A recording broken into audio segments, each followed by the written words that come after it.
இது நாம் தியானத்திற்கு எடுத்த வசனம். லூக்கா பைபிள் வச்சிருக்க எல்லாரும் எடுங்க.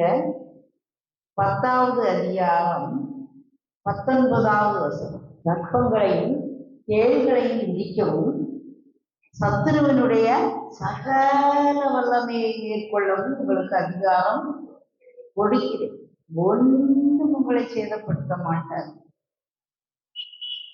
சரி, தேவன் நமக்கு கொடுத்த அதிகாரத்தை பற்றி இந்த அதிகாரத்துல நம்ம இந்த வசனத்துல நாம் பார்க்கிறோம். இயேசு கிறிஸ்து இந்த உலகத்துல வந்திருக்க போது சாட்சியா சொன்னார். சுகமளிக்கிறதுக்கு தான் அவர் வந்தார். ஒவ்வொரு பாவிகளை ரட்சிக்க கிறிஸ்து இயேசு வந்தார். சத்துருவினுடைய கிரியைகளை அழிப்பதற்கு இயேசு கிறிஸ்து வந்தார். கல்வாரி சிலுவையில தலையை நசுக்கி போட்டார். காலின் கீழே, உள்ளங்காலின் கீழே வச்சு நசுக்கி போட்டார். போட்ட தேவன் நிறைய அவருடைய ஊழியத்தை பார்த்தோம் அப்படின்னா நோயையும் துரத்துவாரு, பேயையும் துரத்துவார். போற இடங்கள் எல்லாம் பார்த்தா இந்த வேலை கட்டாயமா நடக்கும். இப்போ பேய் துரத்துற ஊழியங்கள் எல்லாம் பார்ப்போமா? எல்லாரும் வராங்க, அப்படியே அது பாட்டுக்கு போகுது. ரொம்ப இல்லை, இதுக்கு முந்தி கூட கொஞ்சம் கொஞ்சம் அப்படிலாம் கொஞ்சம் விரட்டிக்கிட்டுலாம் இருந்தாங்க. இப்போ உள்ள உபதேசம் எல்லாம் எப்பவும் ஆசீர்வாதமா இருப்பா, செழிப்பா இருப்பா, அதை கேட்கா அப்படி போய்கிட்டே இருக்காங்க. அதே நேரம் அநேக குடும்பங்கள்ல செய்வின, மந்திரவாத கட்டு, பில்லி சுனியம் இருக்கா இல்லையா? நிறைய பேர் பாதிக்கப்பட்ட நிலையிலே இருக்கிறத நம்ம பார்ப்போம். ஆனா யாருக்கும் சொல்லக்கூடாது, இருக்காங்க, அதிகமா இல்லை. அந்த அதிகாரத்தையும் வல்லமையையும் இந்த நாளில நம்ம பார்க்க முடியுதா? வெகுவாக குறைந்து இருக்கிறத நம்ம பார்ப்போம். முதல்ல அதை ஐடென்டிஃபை பண்ணவே தெரியல. இது பிசாசு தான் அப்படி பண்ணுது அப்படிங்கிறதே தெரியல. அப்படியா ஒரு மாதிரி உபதேசத்தையும் அதுக்கு ஏற்ற மாதிரி மாற்றி அப்படியே நம்ம போய்கிட்டே இருக்கோம். ஆனா தனியா நம்ம குடும்பங்கள்ல ஜெபம் பண்ண போறோம் அப்படின்னா அவங்க ரொம்ப வருத்தப்படுவதையும் நம்ம நிறைய பேரை பார்ப்போம். நிறைய மனநிலை சரியில்லாம, சில வியாதிகள், கடுமையான வியாதிகள், அநேகர் மரணம், காரணம் இல்லாம மரணம், இப்படி பிசாசின் காரியங்களை சொல்லுதாங்க. இவங்க எங்களை இப்படி பில்லி சுனியை வச்சுட்டாங்க, மந்திரவாதம் பண்ணிட்டாங்க, எங்களுக்கு பிடிக்காதவங்க இப்படி எங்க நேரத்தை விட்டே ஓடி போகணும்னு சொல்லி வச்சுட்டாங்க அப்படிங்கிறத நம்ம பார்த்துக்கிட்டு தான் இருக்கோம். சரி, இப்போ நமக்கு இப்படி இந்த சூழ்நிலையில் இருந்தாலும் இன்னைக்கு நமக்கு ஆண்டவர் என்ன சொல்றார்? இன்னைக்கு நம்ம குடும்பங்கள் எப்படி இருக்கு? பிசாசுடைய வேலை திருடவும் கொல்லவும் அழிக்கவுமே அஞ்சி வேறு ஒன்றுக்கும் வர மாட்டான். அவன் திருட்டு தொழில்காரன், பொய் சொல்லுவான். ஒவ்வொரு நேரமும் ஒவ்வொரு விதமா அவன் பேர் தந்திரக்காரன். தந்திரத்தை பயன்படுத்துதாங்கனாலே அவங்கிட்ட ஆற்றல் இல்லைன்னு அர்த்தம். நேரம் வழியா போக முடியல, குறுக்கு வழியா போய் அவங்க செய்ததுனாலதான் இதை மாதிரி நடக்கும். அவங்களுக்கு என்ன செய்ய முடியல, நேரடியா பிரச்சனைய ஃபேஸ் பண்ண முடியல. அப்போ அவன் என்ன செய்யலாம்? இப்படிப்பட்ட காரியங்கள் மூலமா நுழைஞ்சிருப்பான். இன்னொன்று, அவன் திறந்து கிடக்க மடம் மாதிரி திறந்து இருந்ததுன்னா உத்தரவே கேட்க மாட்டான். யார் வீட்டுக்குள்ளனாலும் நுழைஞ்சிருவான், யாரு மனதுக்குள்ளேயும் நுழைஞ்சிருக்கான். நம்ம இடம் கொடுக்காட்டா நிச்சயமா அவன் வரவே முடியாது. இந்த யோபு 1 அதிகாரத்துல பார்த்தோம்னா ரொம்ப அருமையான ஆள். ஆண்டவர் சொல்றார், உன்னை சுத்தி வேலி அடைச்சிருக்கேன். இவன் என்ன சொல்லுதான்? ஒருவேளை என் பிள்ளைகள் பாவம் செய்திருப்பார்களோ அப்படின்னு அதிகாலையில எழுதி இது பண்ணுதான். அவனுக்கு உள்ளதுல ஒரு பயம். ராத்திரி படுத்திருக்கான், எப்ப நம்ம பிள்ளைகள் நல்ல ரொம்ப சிறப்பா இருக்கும், செழிப்பா இருக்கும், எதுவும் பணம் வந்ததுல எதுவும் பாவம் செஞ்சிருப்பாங்களோ, அந்த செய்திருப்பார்களோ. அந்த கேள்விக்குரிய யாருக்குரியதுதான்? பிசாசுக்குரியது. ஆதியாகமத்துல 1 அதிகாரத்திலே அவன் தான் கேள்வியோட வாழ்க்கை சொன்னது உண்டோ? அதனால இன்னைக்கு கொஸ்டின் மார்க்கு பாம்பு வடிவத்துல நீங்களும் நானும் போட்டுக்கிட்டு இருக்கோம். செய்திருப்பார்களோ, ஒருவேளை என் பிள்ளைகள் பாவம் செய்திருப்பார்களோ, பின்னால சொல்லுவான், நான் பயந்த காரியம் எனக்கு நேரிட்டது, நான் அஞ்சினது எனக்கு வந்தது. கர்த்தர் என்ன செஞ்சிருக்காரு? வேலையை அடைச்சி வச்சிருக்காரு. அதுக்கு பிசாசுக்கும் தெரியுது, அவன் இப்படி சிறப்பா இருக்கானே, நான் எப்படி அவன்கிட்ட போக முடியும், சுத்தி நீங்க தான் வேலையை அடைச்சி வச்சுட்டீங்களே ஆண்டவரேன்னு. ஆனா இவன் இருதயத்துக்குள்ள ஒரு சின்ன ஓட்டைய போட்டு வைக்கான். அஞ்சினது, பயப்படுது. இன்னைக்கு நம்ம சொல்ல வர கர்த்தர் சொல்றாரு, பயப்படாத பயப்படாத. 365 தடவை இருக்கு பயப்படாத. ஒரு நாளுக்கு ஒண்ணுன்னு எடுத்துக்கிட்டாலும் இருக்கு. ஏன்னா பயப்பட்டுட்டா அங்க யார் வந்துருவா? பிசாசு வந்துருவான். வெளிப்படத்துல பார்க்கும்போது பயப்படுகிறவர்கள் நரகத்துல தள்ளப்படுவாங்களாம். பயந்த காரியம் எனக்கு நேரிட்டது. நீ நம்ம நினைக்கவே நல்ல எண்ணங்களா, உயர்வுள்ள எண்ணங்களா, தைரியமான எண்ணங்களா நம்ம எண்ணணும். உள்ளுவதெல்லாம் உயர் உள்ளல்னு சொன்னாங்க. வெள்ளத்தனைய மலர் நீட்ட மாந்தர்தான் உள்ளத்தனையது உயர்வு தரும். வெள்ளம் வர வர வர அந்த மலருடைய காம்பும் உயர்ந்துக்கிட்டே போறது போல நம்ம உள்ளமும் உயரணும்னு சொன்னாங்க.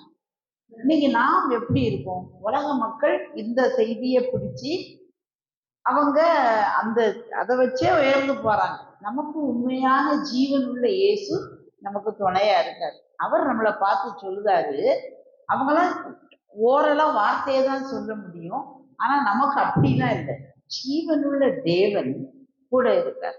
பயப்படாத, அஞ்சாத, கலங்காத, திகையாதே, நான் உன்னுடனே இருக்கிறேன், நான் உன் தேவன், நான் உன் வலது கையை பிடிச்சு உன்னைய நடத்துவேன், என் நீதியின் வலது கரத்தினால் உன்னை தாங்குவேன், நான் தாயின் வயிற்றில் நீ பிறந்ததுல இருந்து வயசுல உருவானதுல இருந்து இயங்குதேன், சுமப்பேன், தப்பு வைப்பேன், முதிர் வயதான வரைக்கும் நான் உன்னைய பார்ப்பேன்.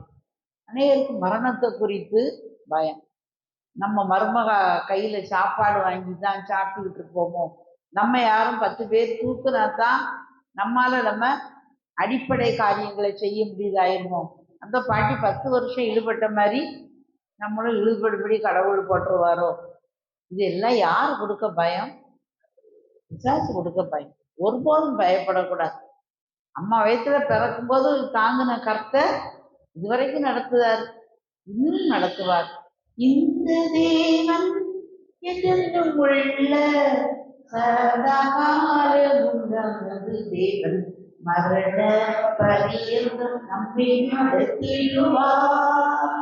இந்த தேவன் என்றென்றும் உள்ள சதாகாலமும் நமது தேவன், மரண பரியந்தம் நம்மை நடத்திடுவார். அநாதி தேவன் அடைக்கலவே, அவர் எங்களுக்கு ஆதாரமே. அநாதி தேவன் அடைக்கலவே, அவர் எங்களுக்கு ஆதாரமே. ஆக நம்ம அப்பா மரண பரியந்தமும் நடத்துவேன். அவர் சொல்றாரு, இதோ உலகத்தில் முடிவு பரியந்தம் சதா நாட்களிலும் நான் உங்களுடைய இருக்கிறேன். இதுல இருக்கு மத்தேயு 28 அதிகாரம். உலகத்தின் முடிவு பரியந்தம் எல்லா நாளிலும் ஒரு நாள் கூட நம்மளை விட்டு போக மாட்டார். காலங்கள் மாறிக்கிட்டே இருக்கும். ஒரு நாள் மழை பெய்யும், ஒரு நாள் வெயில் அடிக்கும், ஒரு நாள் காற்று அடிக்கும், ஒரு நாள் எப்படியோ இருக்கும். எப்படி இருந்தாலும் சரி, நம்ம ஆண்டவர் நம்ம கூட சகல நாட்களிலும் இருக்க. இதை நம்ம அடிக்கடி நம்ம மறந்துடுறோம்.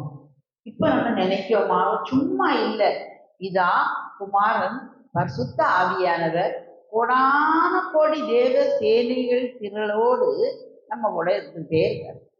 இங்கேயும் இருக்காரு, இப்போ இந்த ஆலயத்திலையும் இருக்காரு. நம்ம வேலை பார்க்க போனாலும் இருப்பாரு, நம்ம வீட்டுல சாப்பிட்டுக்கிட்டு இருந்தாலும் இருப்பாரு, சமையல் அறையில வேலை பார்த்தாலும் இருப்பாரு, நம்ம தொழில் புரிந்து கொண்டிருந்தாலும் அங்கேயும் என்ன செய்வாரு? வந்துடுவார்.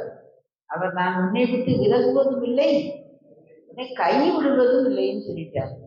இப்ப அவர் நம்ம கூடவே தான் இருந்துகிட்டு இருக்காரு. நாம் தான் அவர் இருக்கதை என்ன செஞ்சிருந்தோம், மறந்து. காரணம் என்னன்னா, நிறைய பிரச்சனை நம்மள சூழ வந்துருது. நம்ம இப்படி சொல்லிட்டு இருக்கோம், ஆனா இதே மாதிரி நமக்கு நடக்க மாட்டேங்குது. இதே மாதிரி சந்தோஷத்தோட இல்லை. வீட்டுக்கு போறோம், பிள்ளை ஒரு பிரச்சனையோட இழுத்துக்கிட்டு வந்துருதான், கணவர் ஒரு பிரச்சனையை இழுத்துக்கிட்டு வந்துருந்தாரு, பக்கத்து வீட்டுக்காரங்க வானத்துக்கும் பூமிக்கும் சண்டை போடுற மாதிரி தெருவில் 4 சத்தத்தை போடுவாங்க. ஏதோ பண பிரச்சனை ஆயிடுது, டாக்டர் உங்களுக்கு மருந்துல பார்த்து ரிப்போர்ட்டு மோசமா கொடுத்துருந்தாங்க. உடனே நம்ம என்ன செஞ்சிருந்தோம், அது போக்க என்ன செஞ்சிருந்தோம், போயிருக்கு. கடலை நம்ம பார்த்தோம் அப்படின்னா ரொம்ப கொந்தளிக்கும். கொந்தளிக்க ஆரம்பிக்கும் போது பார்த்தீங்கன்னா உள்ள மீன் இணைக்காது வெளியே வந்து விழுதா, என்ன செய்யுமா, கொந்தளிக்கிறத அறிந்த உடனே அந்த மீன்கள் எல்லாம் மேல மிதந்துகிட்டு இருக்குது, அப்படியே சொர்ன்னு பூமியின் ஆழத்துக்குள்ள, சாரி கடலின் ஆழத்துக்குள்ள ஓடிடுமா. அங்க பாத்தீங்கன்னா தெளிவா தண்ணி இருக்கும். அங்க ஒரு கொந்தளிப்பும் பூமியை ஒட்டி மண்ணை ஒட்டி ஒரு கொந்தளிப்பு இருக்காது. மேல் மட்டத்துலதான் என்ன செய்யும், கொந்தளிப்பு. அந்த அறிந்த மீன்கள் அந்த கொந்தளிப்போட கடந்து போட்டி போட்டுக்கிட்டு கிடக்காம அமைதியா பூமியின் ஆழத்துக்குள்ள போயிருக்கு. அங்க பாத்தீங்கன்னா அமைதியா இருக்கும். பிறகு எல்லாம் முடிஞ்ச பிறகு எல்லாம் வெளியே வந்துடும். இன்னைக்கு நம்ம சுற்றி சுற்றி, அதாவது பூமி இருக்கு வரைக்கும் விதைப்பும் அறுப்பும் எல்லாம் நடக்கும். கண்மலையின் மேல கற்பாறையில உள்ள கட்டடமும் இருக்கு, மணல் மேல கட்டின கட்டடமும் இருக்கு. 2 மேலையும் சூறாவளி கண்ணா பின்னான்னு அடிச்சு, ஆனா அது உறுதியா அஸ்திபாரம் இருந்ததுனால அது பாட்டுக்கு இருந்தது. இதுக்கு அஸ்திபாரம் சரியில்லாததுனால சரிஞ்சு போயிடுச்சு. நம்ம என்ன செய்தோம், அந்த காத்தையும் மழையையும் அதையும் குறை பேசிக்கிட்டு எல்லாரும் வாழ்க்கையிலையும் இது மாதிரி இல்லைன்னு சொல்லல, அடிக்கணும்னு அவசியம் கிடையாது, சுமூகமாகவும் போகலாம். அப்படி அடித்தாலும் நாம் அதிர மாட்டோம். அந்த அடிச்சு இந்த கொந்தளிப்பு எங்க வருதோ அங்கெல்லாம் பிசாசு இருக்காம வந்துவிடும். அவன் இருக்குது, அவனுக்கு தெரிஞ்சதே அதான். ஏதாவது அங்க தந்திரம் ஓன்னு சத்தம் போட அங்க கலாட்டாவை இழுத்து விட்டுருவான்.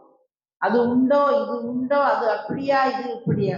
நம்ம இனி பாருங்க, பிசாசின் தந்திரங்கள் நமக்கு தெரியாதவைகள் அல்லவேன்னு பவுல் சொன்னது போல, சரி வரட்டுமே, நீ என்ன செஞ்சிருவ, நம்ம ஆழத்துக்குள்ள வசன ஆழத்துக்குள்ள போனோம், ஆண்டவருடைய ஆழத்துக்குள்ள போனோம். ஆண்டவர் ஆழங்களுக்குள்ள வல்லவே படக தள்ளு, ஆழத்துக்குள்ள இப்ப நம்ம என்ன செய்வோம், ஒரு பிரச்சனை வந்துச்சு, என்ன பண்ணணும், இப்ப நிறைய போறோம், தீர்க்கவே முடியாத பிரச்சனை. நம்ம என்னது, ஐயோ என்னை இப்படி சொல்லிட்டாங்களா, பெரிய வார்த்தையை வச்சு சொல்லியிருப்பாங்க, இந்த பிரச்சனைக்கு எனக்கு சம்பந்தமே இல்லை, ஆனா அவங்க உன்னையும் சேர்த்து எழுதி கொடுத்துருப்பாங்க, உன் பேர் தான் மேல இருக்கும், உன்னையதான் அவங்க என்ன சொல்லுவாங்க, இவனே இப்படி சொல்லிட்டானே, இவளே இப்படி சொல்லிட்டானே அப்படின்னு சொல்லிட்டு அதை பெருசா இழுப்பாங்க. நம்ம போய் அதை விளக்கம் கொடுக்கறதுக்கு அவங்ககிட்ட போய், ஐயா நான் ஒண்ணு இப்படி சொல்லலை, நான் ஒண்ணு இப்படி நினைக்கவே இல்லை, இவ சும்மா சொல்லிட்டா, இதுல போய் நின்று நம்ம போய் பண்ணுறதை காட்டிலும் நம்ம சொல்லலைன்னு நம்ம மனசுல முதல்ல கேட்கணும். தான் நாங்க துணிந்து பாவம் செய்யக்கூடாது. சொல்லுறது விளங்குதா? அந்த காரியம் நம்மளை பற்றி ஒருத்தவங்க தவறு சொல்றாங்கன்னா, நம்மளும் உண்மையிலே தப்பு செஞ்சிருந்தோம்னா ஆண்டவர்கிட்ட மன்னிப்பு கேட்கணும். ஆண்டவரே உங்களுக்கு தப்பா நான் பேசிட்டேன், கோபத்துல கூட நான் ஒரு மாதிரி நான் விளையாட்டுக்கு பேச இப்படி வினையாயிட்டு, என்னை மன்னிங்க ஆண்டவரே, இந்த வார்த்தையெல்லாம் என்னை விட்டு தூர எடுக்கிறதுன்னு கேட்கணும். இல்ல உண்மையிலே நம்ம தவறு செய்யல அப்படின்னு சொல்லும்போது நிறைய ஆழத்துக்குள்ள பேரும் அடியில பேரணும். மரியாதை அப்படி அடிக்கு போயிட்டான். எங்க போயிட்டா, ஆண்டவருடைய பாதத்துக்கு போயிட்டான். வானம் எனக்கு சிங்காசனம், பூமி எனக்கு பாத வெளியினர், அந்த பாதத்துக்கு பேரணும். மேலதான் அது அடிச்சுக்கிட்டு கிடக்கு. அப்பா என்னை இப்படிலாம் சொல்லுதாங்க, நான் இதை தவறு செய்யலை, நான் நிரபராதி, நான் இதை பண்ணலை, டாக்டர் என்னை இந்த மருந்து இதெல்லாம் இவ்வளவு மோசமான நோய்ங்காரு, நான் நம்புதேன், கல்வாரி சிலுவையில என் பாவத்தை மாத்திரமில்ல என் நோய்களையும் சுமந்தாச்சு, என் வீட்டுல இப்படி ஒரு கடன் பிரச்சனை ஆகிப்போச்சு, நான் தெரியாம வாங்கிட்டேன், என்னை மன்னிங்க. வசனம் சொல்லுது, நீ கடன் வாங்க மாட்ட, அநேக சாதிகள் கொடுப்பேன்று, ஆனா தலைமாத்தி இருக்குது ஆண்டவரே, இந்த பிரச்சனை உம்மால தான் தீர்க்க முடியும். நான் உங்க பாதத்துக்கு வந்துட்டேன். நான் அந்த கடலின் ஆழத்துக்கு போயிட்டேன். வெளியே கடந்து யாரெல்லாமோ சத்தம் போடட்டும், கூப்பாடு போடட்டும், இந்த அமைதியான இடத்துக்குள்ள வரணும். அதுக்கு தான் ஆண்டவர் சொன்னாரு, அதிகாலையில் என் சமூகத்துக்கு வா, அதிகாலையில் என்னை தேடுகிறவர்கள் கண்டடைவார். பிரச்சனை வந்தாதான் போகக்கூடாது, பிரச்சனை இல்லாட்டாலும் அந்த அந்த அதிகாலையில் இந்த அமைதியான இடத்துக்குள்ள நம்ம என்ன செஞ்சிடணும், போயிடும். போயிட்டு அந்த நேரம் மட்டுமல்ல, எல்லா நேரத்திலையும் நம்ம மனது எங்கதான் இருக்கணும், தேவனை நோக்கியே தான் இருக்கணும். நான் நம்பினது உம்மாலே ஆகும். நம்ம எதை நம்புதோம்? எனக்கு இந்த சிலர் வந்தன்னு சொல்லிது. இன்னைக்கு கூட யாரையோ பார்த்தேன், பிள்ளைய மனம் போல என்ன செய்ய வேண்டியது, சபிக்க வேண்டியது. நீ இப்படிலாம் பண்ணா மாடு மேய்க்கத்தான் போகும், வண்டி மேய்க்கத்தான் போகும், நீ உருப்பட மாட்டேன். சரி, அவனை விட்டுருங்க. அந்த எனக்கு ஒரு கெட்ட வார்த்தைகள் எல்லாம் சொல்லி இப்படி ஒரு பிள்ளை எனக்கு வந்துச்சு, அப்படிலாம் நான் சபிக்கவே கூடாது. என் பிள்ளை நீ நல்லா இருப்ப, கோபப்படுத்துவாங்க. சபிக்க அளவுக்கு பிள்ளைகளை கோபப்படுத்தலாம், ஆனாலும் சபிக்கவே கூடாது. நல்லா சிரிச்சுட்டு நல்லா இருப்பாப்பா, நல்லா சிரிச்ச முகத்தோட இருங்க. ஒன்றும் கெட்டு போகிறோம். நம்ம இஞ்சி தின்ன பிறங்கு மாதிரி நம்ம முகத்தை மாற்றக்கூடாது. கடுகடு சிரிச்சுலாம் வரக்கூடாது. அதுக்காக உணர்ச்சியற்ற ஜென்மம் அல்ல. எல்லாம் வந்தாலும் எனக்கு கர்த்தர் இருக்காரு, அவர் எல்லாத்தையும் பார்த்துக்கிடுவார். அவர் சொன்னாரு, நான் சாந்தமும் மனத்தாழ்மையுமா இருக்கிறேன், என்னிடத்தில் வந்து கற்றுக்கொள்ளுங்கள் அப்படிங்க. வேற எதையும் சொல்லலை, அதுக்குதான் சொல்றேன். சாந்தமா அது, சாந்தம் இருக்கிற இடத்துல சந்தோஷம் இருக்கும், சந்தோஷம் இருக்கிற இடத்துல சாந்தம் இருக்கும்.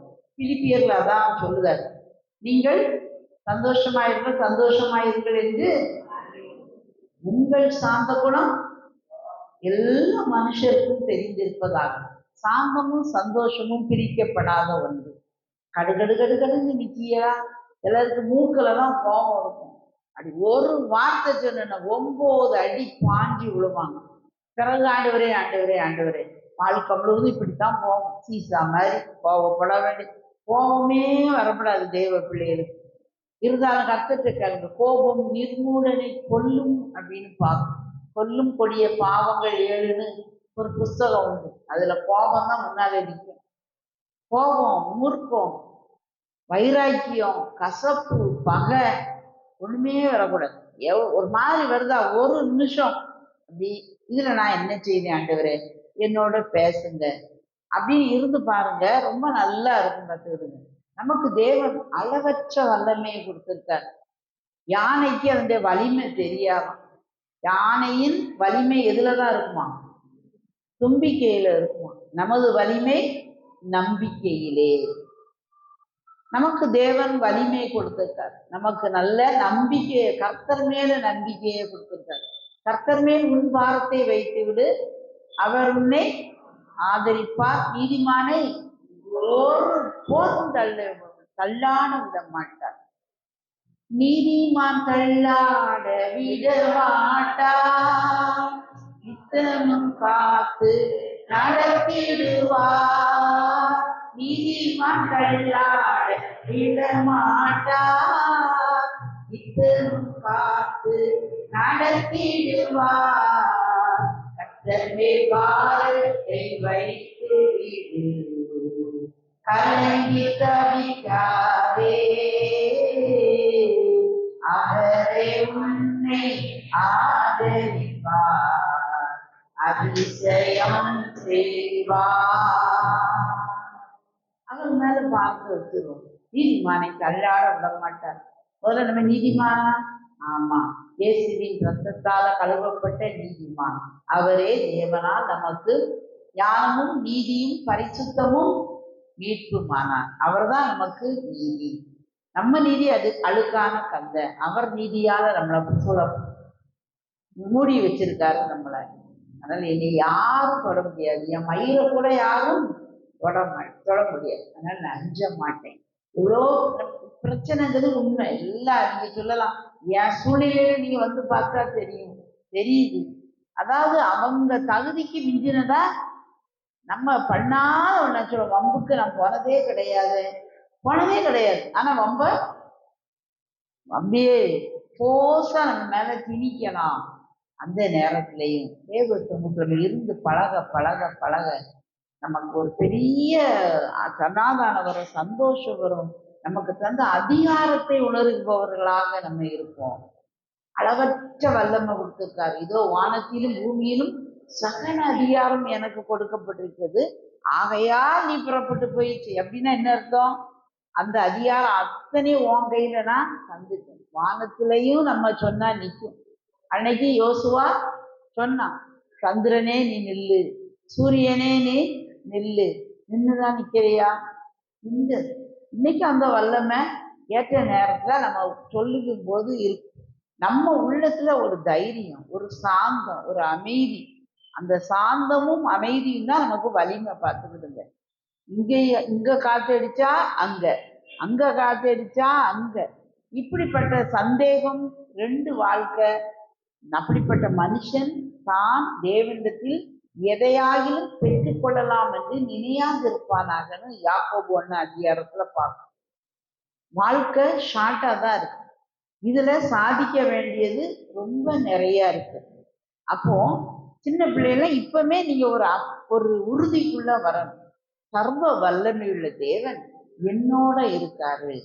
இப்ப நம்ம வாசம் 10:19 என்ன பார்த்தோம் அப்படின்னா, இதோ சர்ப்பங்களையும் தேள்களையும் விதிப்பீர்கள். இது சாத்தானுடைய வலிமையை குறித்து. சாத்தான் இடம் கொடுக்காதங்க அப்படிங்காரு.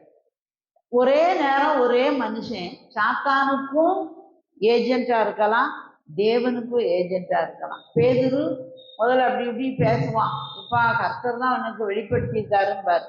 அடுத்த நிமிஷம் சொல்லுவாரு, அப்பால இப்போ பிசாசேன்னு பேதுருவை பார்த்து சொல்லுவார்.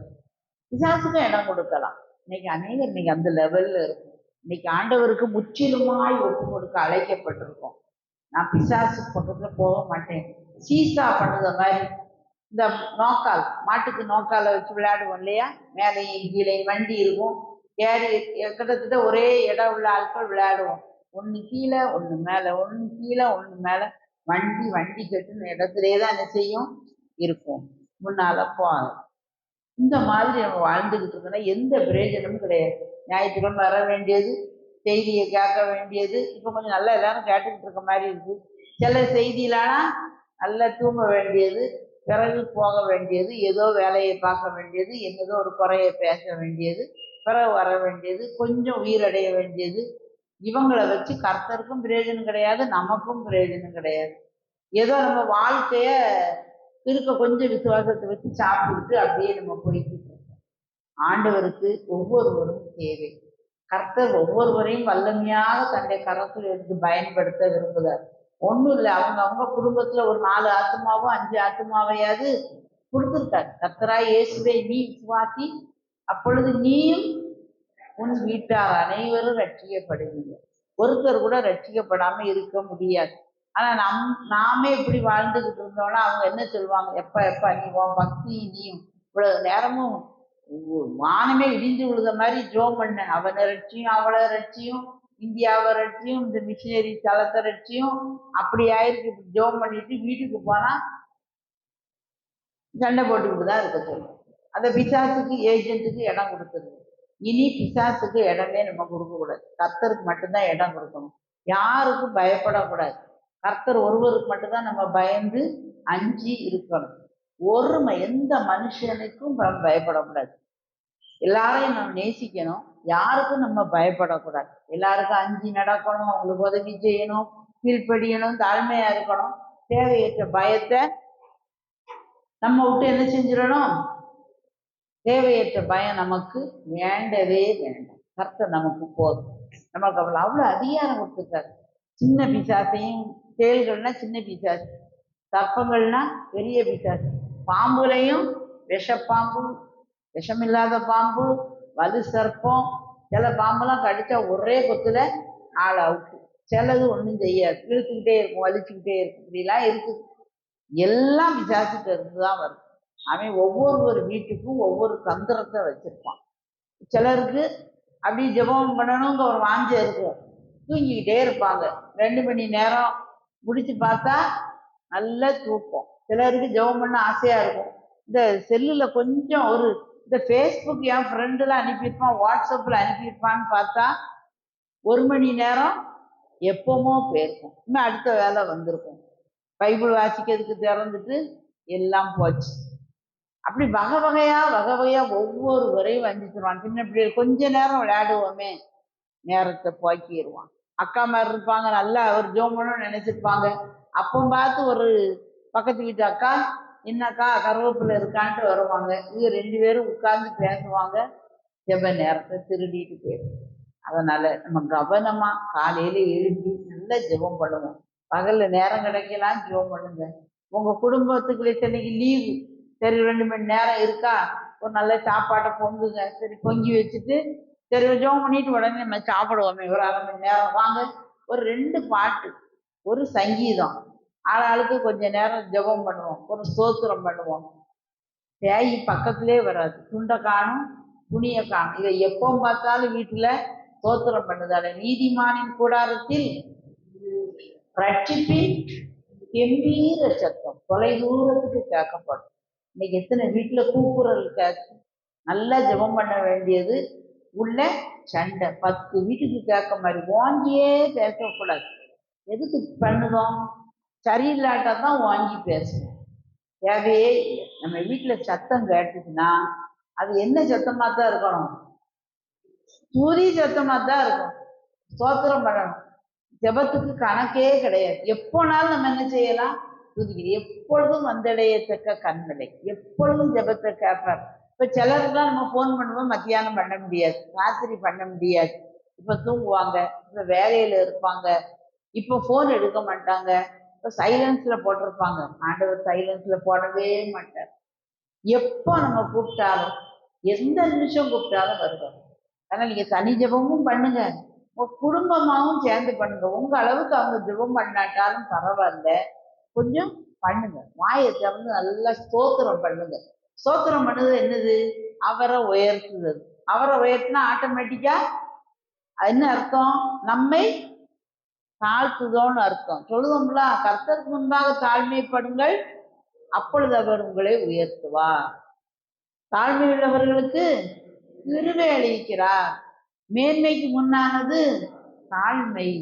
அவரை உயர்த்து, வேற ஒன்றும் இல்லை. சிலர் சொல்லுவாங்க, துதிச்சாதான் எப்பவும் துதிச்சாதான் கடவுள் இருக்காரு. ஆமா, அவர் துதிகளின் மத்தியில வாசம் பண்ணுதவர். அவர் நம்முடைய துதியை ரொம்ப விரும்புதார். வேற ஒன்னையும் அவர் விரும்பல, சோத்திரம் பண்ணதை விரும்புதார். எதுக்கு அப்படின்னா, நான் தான் பிள்ளை துதிக்க ஆரம்பிச்சுட்டுனா வேற எதையும் நினைக்காது, என்னையதான் நினைக்கும், நான் நல்ல காரியம் செய்ய போறேன். அது ஆண்டவரை துதிங்க. நம்மளுக்கு கொடுத்த வல்லமை எல்லா அதிகாரத்தையும் கொடுத்துட்டார். அதிகாரம் அப்படின்னு நம்ம நினைக்கும் போது நம்ம போலீஸை பார்ப்போம்.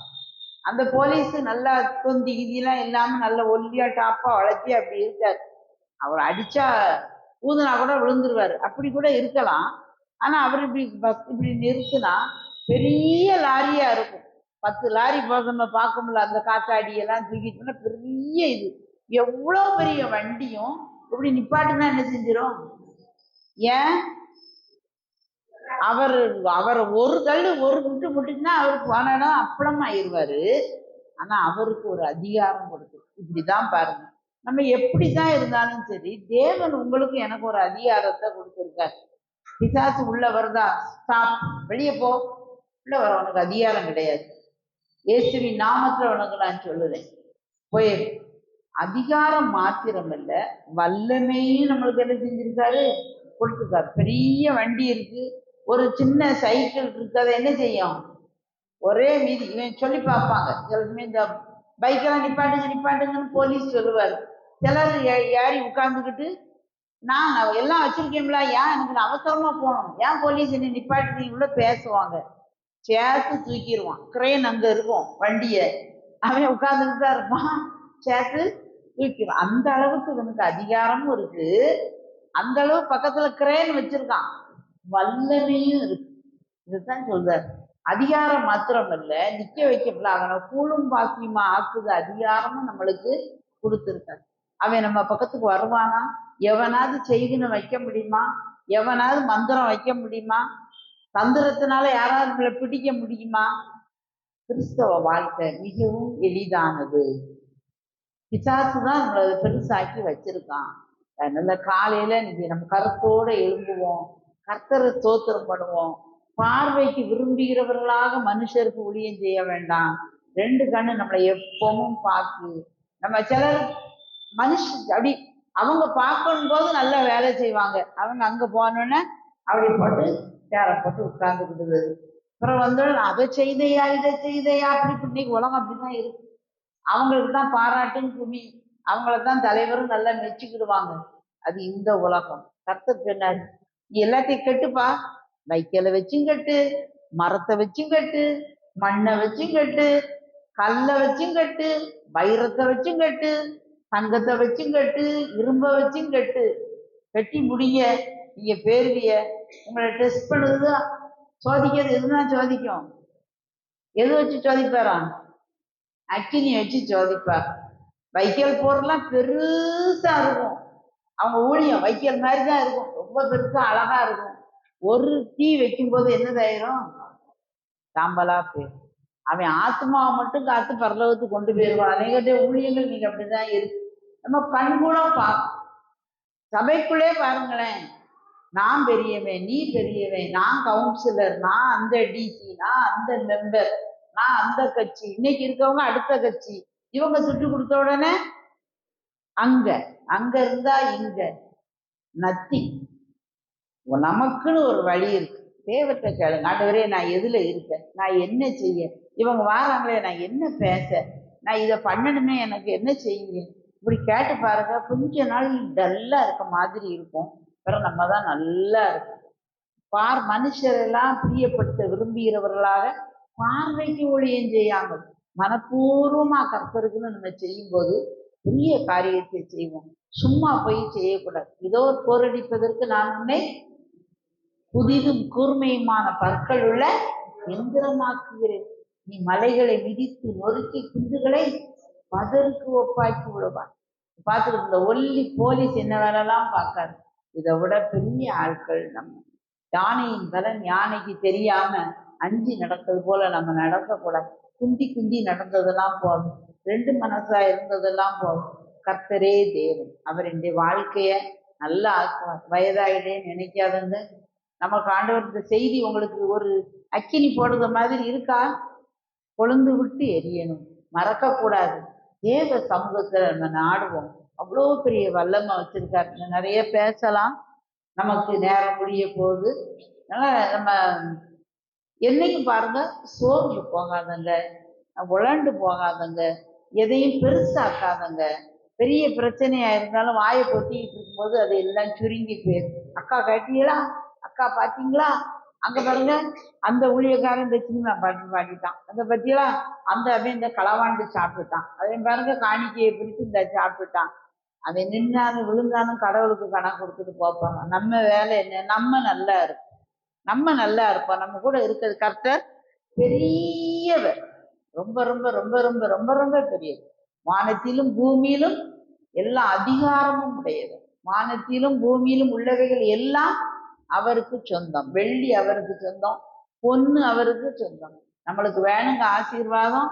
ஈத்தின் வர்த்தக லாபம், எத்தியோப்பியாவின் வர்த்தக லாபம்லாம் தாண்டி வந்து நமக்கு வரும்.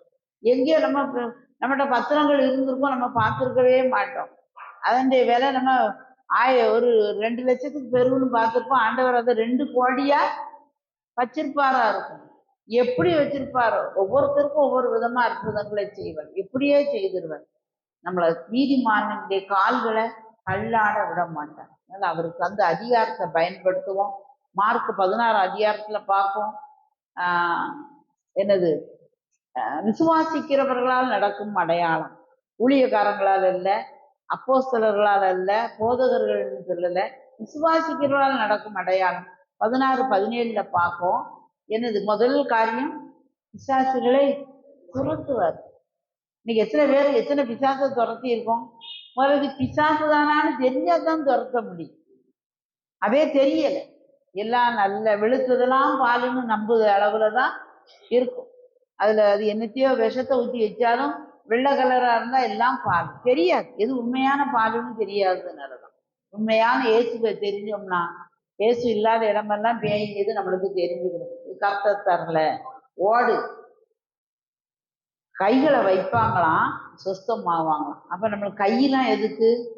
வியாதியஸ்தர் மேல் வைப்பதற்கு தான். வை, கை வை, சுகமாகுது அவர். எங்க சோவியத்தை உங்க பிள்ளைகளை பாக்கிங்க, இல்ல உங்க சரீரத்துல ஒரு வியாதியை பாக்கிங்க. என் சரீரம் கர்த்தருடைய இருக்கக்கூடாது. நம்ம கையவே நம்ம சரீரத்துல வைப்போம். தலைவலியா தலையில வைப்போம். இயேசுவின் நாமத்துல ஓடு, உனக்கு இருக்க அதிகாரம் கிடையாது. ஓடிடும். மறுபடியும் வலிக்கா, மறுபடியும் வைங்க, எல்லாம் ஓடிடும். கர்த்தர் நல்லா நடத்துவார். நம்ம வாழ்க்கை ரொம்ப சுமூகமா சந்தோஷமா இருக்கும். நம்ம கை வைத்ததெல்லாம் நிச்சயமா சொல்லணும். அந்த பேய் வரவே முடியாது. கர்த்தர் நல்லவர். இன்னைக்கு நம்ம கொடுத்தது நேரம் ஆயிட்டு. நம்மளுக்கு கொடுத்தது என்னது அப்படின்னா, அதிகாரத்தை, எல்லா அதிகாரத்தையும் நமக்கு தந்துட்டார். எல்லா பட்சபாதம் இல்லாத தேவன். அவரை நம்ம விசுவாசிக்கிறோம். சின்ன முழங்கால் போடுவோம், கொஞ்ச நேரம் கர்த்தரை நோக்கி பார்ப்போம். கொஞ்ச நேரமானாலும் கர்த்தர் நல்லா நம்மோட பேசினாரு. ஹல்லேலூயா, ஹல்லேலூயா, ஹல்லேலூயா. இந்த சின்ன இருதயத்துக்குள்ள பெரிய தேவன், தேவாதி தேவன் வாசம் பண்ணுகிறார். தன்னுடைய அத்தனை வல்லமையும் நம்மளுக்கு தந்துட்டார். அவருடைய அத்தனை அதிகாரத்தையும் நம்மளுக்கு கொடுத்துட்டார். நம்ம வீட்டுல உள்ளவங்களுக்கு முதல்ல கையை கொண்டு போய் வைப்போம். நிச்சயமா பேய் ஓடும். நோய்கள் எல்லாம் குணமாகும். ஒரு விரலை நீட்டினாலே பிசாசுகள் எல்லாம் ஓடிப்போம். மன துயரங்கள், பாரங்கள் எல்லாம் போகும். நான் முழுவதும் பிரயாசப்பட்டுட்டேன் ஆண்டவரே. ஒருவேளை சைக்கிளை மிதிச்சு வியாபாரம் பார்க்கலாம். சின்ன வண்டியில ஏதோ கொஞ்சம் கொஞ்சம் பொருட்களை நம்ம கொண்டுட்டு போய் ஓடியங்களை பார்க்கலாம். மனதுல ஒரு பாரம் இருக்கலாம். நான் என்னத்தை பண்ணிட்டேன், இத்தனை வருஷம் நான் இவ்வளவு வேலை பார்த்தோம், என் வயிற்றுக்கும் என் வாய்க்கும் கூட காண மாட்டேங்குது. நான் ஒரு காரியம், ஒரு வீடு கூட என்னால கட்ட முடியல, என்னால ஒரு பெரிய காரியத்தை செய்ய முடியல. நல்லா ஊழியம் செய்யணும்னு நினைக்கிறேன், ஊழியம் செய்ய பலனும் இல்லை, வல்லமையும் இல்லை அப்படின்னு நம்ம சோர்ந்து போய் இருக்கலாம். இந்த டாக்டர் இவ்வளவு பயங்கரமான நோயின்ட்டாங்க, செலவழிக்கிறதுக்கு பணமும் இல்லை. இப்படி ஊழியக்காரங்க சொல்லுத மாதிரி பிசாசை துரத்தி வியாதியை துரத்தலாம்னா அதுக்கு எனக்கு விசுவாசமும் இல்லை அப்படின்னு சொல்லி சோர்ந்து போய் நம்ம இருக்கலாம். ஜெபித்து ஜெபித்து எனக்கு எதுவும் நடக்கலையே கூட நினைக்கலாம். இன்னைக்கு தேவன் சொல்லுகிறார், எல்லாம் ஆகும், எல்லாம் ஆகும். தூக்கிய உதறி விட்டு எழும்பு, என் பாத சென்ற திரும்பு. சின்ன மனம் திரும்புதல், கோபப்பட மாட்டேன்னு மனம் திரும்பு. சாந்த குணமுள்ளவளாகவே இருப்பேன், நான் சிரித்த முகமாகவே இருப்பேன். தேவனது அதிகாரம் எனக்கு உண்டுங்கிறத நான் நம்புதேன். எனக்குள்ள இருக்கும் அவரை நான் நம்புதேன். இந்த பாதலத்தின் சொந்தக்காரர்கள் எந்த உள்ளத்தில் சொந்தமானார். இந்த பாதலத்தின் சொந்தக்காரர்கள் எந்த உள்ளத்தில் சொந்தமானார். ஆனந்தமே பரமானந்தமே இருமாவேன் பாக்கியமே. இந்த பாதலத்தின் சொந்தக்காரர்கள் எந்த உள்ளத்தில் சொந்தமானார். நம்ம அப்பா சாதாரண ஆளு கிடையாதும்மா, இவ்வளவு லேசு மாசான ஆளு கிடையாது. இந்த பாரதலம், வானம் பூமி, எத்தனையோ கிரகங்கள், எத்தனையோ நட்சத்திரங்கள், பெரிய ஆகாயம், பெரிய சமுத்திரம், இதுக்குள்ளெல்லாம் எவ்வளவோ சரக்கு இருக்குது. எத்தனை முத்து, எத்தனை விலையேறப்பெற்ற பவளங்கள், மலையில இருக்க ஆசீர்வாதங்கள் அளவற்றது. எல்லாத்துக்கும் சொந்தக்காரர் அவர் தான். அதனால அவர் இருக்கிறதுனால நம்ம சோர்ந்து போக வேண்டாம், தைரியமா இருப்போம். ஒருபோதும் எதிர்மறையா பேச வேண்டாம். அந்த சகல அதிகாரத்தையும் கொடுத்து ஆண்டவருடைய வல்லமையை வச்சு வாயை வச்சே பிழைச்சிக்கிடுவாங்கப்பாங்க. மதுரைக்கு வழி எதுனா வாயிலே தான் இருக்கும். நம்ம வாயில தான் எல்லா ஆசீர்வாதங்களும் இருக்கு, அதிகாரங்களும் கர்த்தர் கொடுத்திருக்கார். அப்பா, இந்த நேரத்துக்கு இந்த சமூகத்துல வாரோம் எல்லா குடும்பங்களையும், எல்லா விசுவாசிங்க வந்திருக்கவங்களையும் உங்க கையில நாங்க தாரோம். பிள்ளைகளை ஆசீர்வதிங்க. நீர் எங்களோட பேசுனீங்கப்பா. குடும்பங்களில் காணப்படுகிற எல்லா குறைகளும் நசரேயனாகிய இயேசுவின் நாமத்திலே அகன்று போவதாக. எல்லா நோய்களும் மறையட்டும். ஆண்டவரே இந்த சபை இன்னும் ஆசீர்வதிங்க. ஆலயம் கோபுரத்தை கட்டுதாங்க, இன்னும் இந்த ஆலயம் இன்னும் விருத்தி அடையட்டும். இன்னும் அநேக ஜனங்கள் இந்த ஜனங்களுடைய வெளிச்சத்தை பார்த்து ஓடி வரட்டப்பா. உங்க நாம மாத்திரம் உயர்த்தப்படட்டும். ஆவியின் ஆழங்களுக்குள்ள எங்களை கொண்டுட்டு போங்கப்பா. உங்க மகிமை தங்கட்டும். ஒவ்வொருவரும் அதிகமாய் ஜெபிக்க ஆசையை கொடுங்க. வேத வசனத்தை தியானிக்க ஆசையை கொடுங்க. இன்னும் நல்ல அறிவை கொடுங்க. அறிவில்லாமல் கெட்டு போக வேண்டாம். எங்களுடைய அதிகாரத்தை நாங்க கையில எடுத்து பிசாசை நீர் ஜெயித்துட்டீங்க. எங்க வாழ்க்கையிலையும் பிசாசுக்கு இடம் கொடாம நாங்க வேகமாய் முன்னேறி அநேக ஆத்துமாக்களை கிறிஸ்துவண்ட கொண்டு வந்து உம்முடைய சமூகத்துல ஆண்டவரே நாங்க நல்ல பாராட்டை பெற்று உமக்குள்ள மகிமைக்குள்ள பிரவேசிக்க ஆண்டவரே எங்களை ஆயத்தப்படுத்துங்க, பலப்படுத்துங்க. எல்லா துதி கனமையுமே உமக்கே செலுத்துகிறோம். இயேசுவின் நாமத்தில் ஜெபிக்கிறோம் நல்ல பிதாவே. ஆமென்.